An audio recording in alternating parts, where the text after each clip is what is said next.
constriction ring syndrome, amniotic band syndrome or amniotic disruption syndrome is a common syndrome which is seen in newborn infants.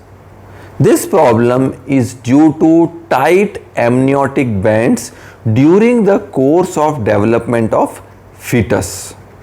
This is an unusual condition in which there is a constriction kind of a band which is at the perpendicular to your long axis of the arm or forearm.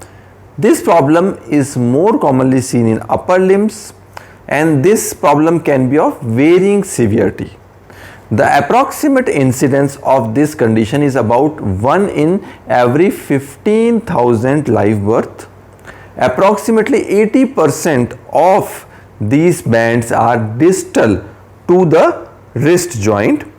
Usually hands and fingers are involved, and usually this problem can be accompanied with other abnormalities like pes equinovarus deformity, cleft palate and cardiac abnormalities.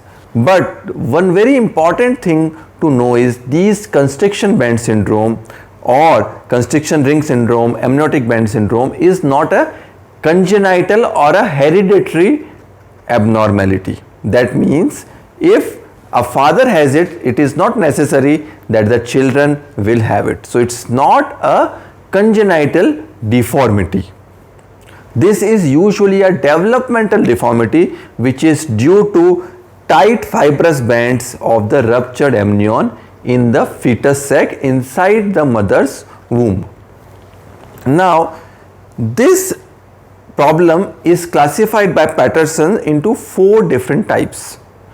Type 1 is a simple constriction ring, and its treatment is also simple. You can just wait and watch for it, or you can do a simple excision and release of the constriction band.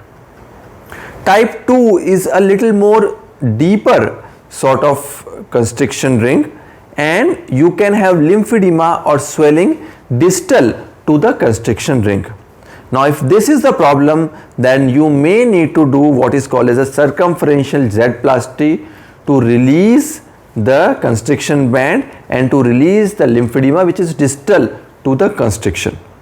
Type 3 is basically fusion. You can have fusion like syndactyly or acrosyndactyly distal to the constriction ring, and if this is the problem, you may need to do surgery for syndactyly along with the constriction release.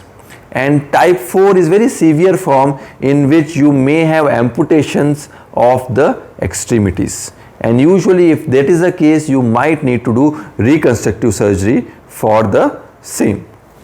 Now, this problem is seen both in male and female offsprings.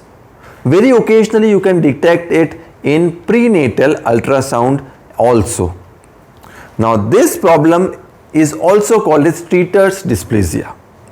Friends, I hope that I am able to cover the problem of amniotic band syndrome or constriction ring in detail. If you are suffering from this problem, you can contact us on the numbers given below. If you have any queries, you can write us on the comment box, and please do subscribe to our channel Advanced Hospitals. Thank you.